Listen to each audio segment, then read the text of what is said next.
નમસ્કાર મિત્રો, સ્વાગત છે ફરી એક નવા વિડીયોમાં। મિત્રો, શિક્ષકોને નિમણૂકી આપવા બાબતે એક પરિપત્ર મિત્રો જાહેર કર્યો છે।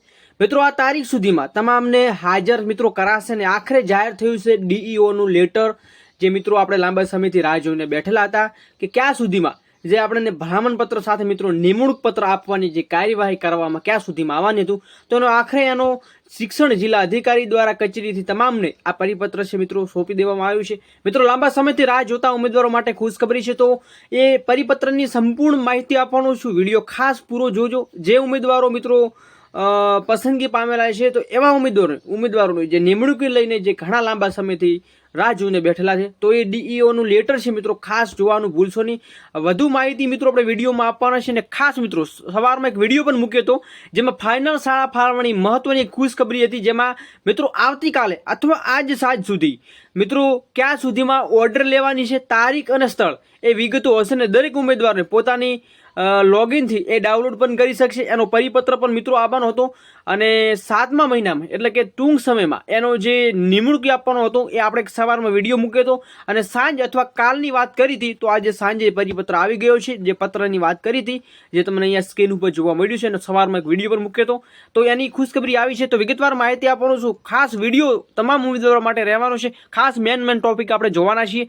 તો અહીંયા તમને સ્ક્રીન ઉપર થોડું તમને ઝાંખું દેખાતું છે, પરંતુ થોડી ક્વોલિટી તમે હાઈ કરી અને તમે સંપૂર્ણ માહિતી મેળવી શકો છો। હું તમને વાંચીને પણ સંભળાવવાનો છું। તો ઉચ્ચતર માધ્યમિક શિક્ષણ સહાયક ભરતી વર્ષ 2024-25 જિલ્લા કક્ષાએ ઉમેદવારોને ભલામણ પત્ર અને નિમણૂકી પત્ર આપવાની કાર્યવાહી કરવા બાબતે આ પરિપત્ર જોવા મળ્યું છે, જેમાં રાજ્ય સરકારી બિનસરકારી અનુદાનિક ઉચ્ચતર માધ્યમિક શાળાઓમાં શિક્ષણ સહાયક ઉપરોક્ત વિશે જે જણાવવાનું છે કે રાજ્યની સરકારી અને બિનસરકારી માધ્યમિક શાળાઓમાં શિક્ષણ સહાયક ભરતી પ્રક્રિયા 2024 અંતર્ગત ઉમેદવારી નોંધાયેલા તમામ ઉમેદવારોને મેરિટ ક્રમ જે પરફોર્મન્સના ધોરણે 27/6/2025 રોજ શાળા ફાળવણીની પ્રક્રિયા પૂર્ણ કરવામાં આવેલી છે। તો ભરતી સંદર્ભે આગળની કાર્યવાહી હાથ ધરવા જિલ્લા શિક્ષણ અધિકારી કચેરી દ્વારા નીચેની સૂચનાઓ છે ધ્યાનમાં લઈ કાર્યવાહી કરવાની રહેશે। તો તમે જોઈ રહ્યા છો પત્રની જે માહિતી તમને આપી છે। હવે રાજ્યની સરકારી અને બિનસરકારી અનુદાનિક ઉચ્ચતર માધ્યમિક શાળાઓમાં શિક્ષણ સહાયકોની નિમણૂકી આપવા અંગેની સૂચનાઓ છે જાહેર થઈ છે। હવે સૂચનાઓની આપણે થોડી વિગતવાર ચર્ચા કરીએ, શું શું સૂચનાઓ છે આપવામાં આવી છે।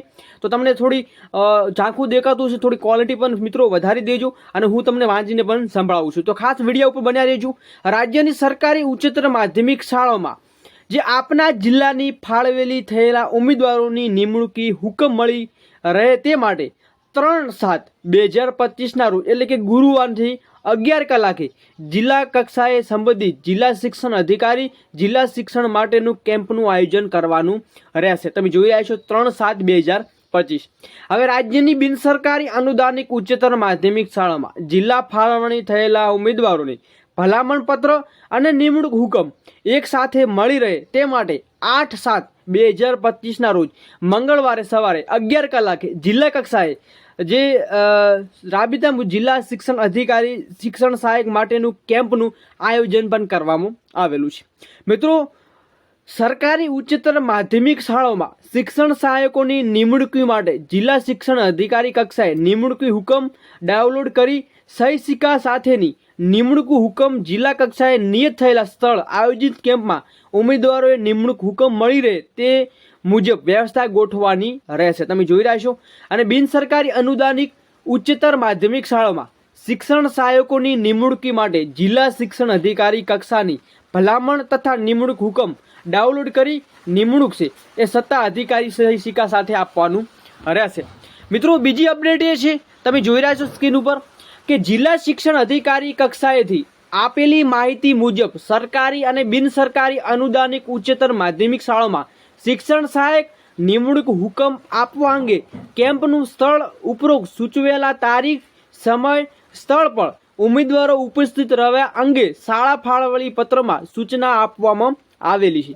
મિત્રો, બીજી છે કે શિક્ષણ સહાયક માટે ભલામણ પત્ર અને નિમણૂકી હુકમ આપનાર જિલ્લાની શાળાઓમાં ફાળવેલા ઉમેદવારોના કેમ્પમાં જ આપવાના રહેશે। તો તમે જોઈ રહ્યા છો આવી સૂચનાઓ છે। સાથે નોંધાયેલી બિનસરકારી અનુદાનિક શાળાઓમાં સંચાલક મંડળ સંબંધિત જિલ્લા શિક્ષણ અધિકારી શિક્ષણ સહાયક ફરજ ઉપર જે થયેલા એક અઠવાડિયામાં ભરતી પસંદગી જે સમિતિ જાણસારો રિપોર્ટ કરવાનો રહેશે અને ઉમેદવારો હાજર થયા બદલીની ઓનલાઈન એન્ટ્રી જિલ્લા શિક્ષણ અધિકારી ભરતીના પોર્ટલ પર કરવાની રહેશે. મિત્રો બીજી છે કે નિમણૂક સત્તા અધિકારી દ્વારા ઉમેદવારો નિમણૂકવાળા સ્થળ હાજર થતા પૂર્વ પોતાના અલગ ગુણપત્રો અને અનામત કેટેગરીના પ્રમાણપત્રો ખરાઈ અર્થે 3 મહિના માટે જમા કરાવવાના રહેશે. મિત્રો પ્રમાણપત્રોની ખરાઈ માટેની જરૂરી ફી ઉમેદવારોએ ભોગવવાની રહેશે. તો 3 મહિના સુધી મિત્રો જમા કરાવવાના છે અને એની ફી પણ તમારે સાથે લઈ જવાની રહેશે.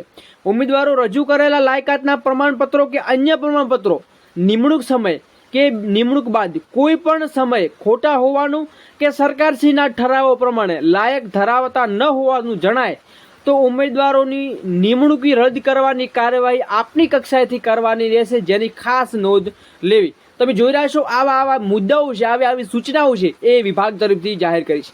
મિત્રો હિન્દી ગુજરાતી પરીક્ષા CCC પરીક્ષા તેમજ સરકારશ્રી દ્વારા વખતો વખત નિયમ કરેલા આવેલી પરીક્ષાઓ શિક્ષણ સહાયક તરીકે હાજર થવાના નિયત સમય મર્યાદામાં નિયત તકોએ પાસ કરવાની રહેશે. તમે જોઈ રહ્યા છો કોમ્પ્યુટરની જે CCની પરીક્ષા આવે છે મિત્રો એ તમામ માટે છે એ પાસ કરવાની રહેશે. નિમણૂક અન્વયે ઉમેદવારો હાજર થાય ત્યારથી 1 માસમાં શારીરિક યોગ્યતા ધરાવતો હોવાનું જિલ્લા સિવિલ સર્જનનું મેડિકલ ફિટનેસ સર્ટિફિકેટ રજૂ કરવાનું રહેશે. તો સિવિલ સર્જનનું મિત્રો અહીંયા મેડિકલ સર્ટિફિકેટ પર રજૂ કરવાનું રહેશે.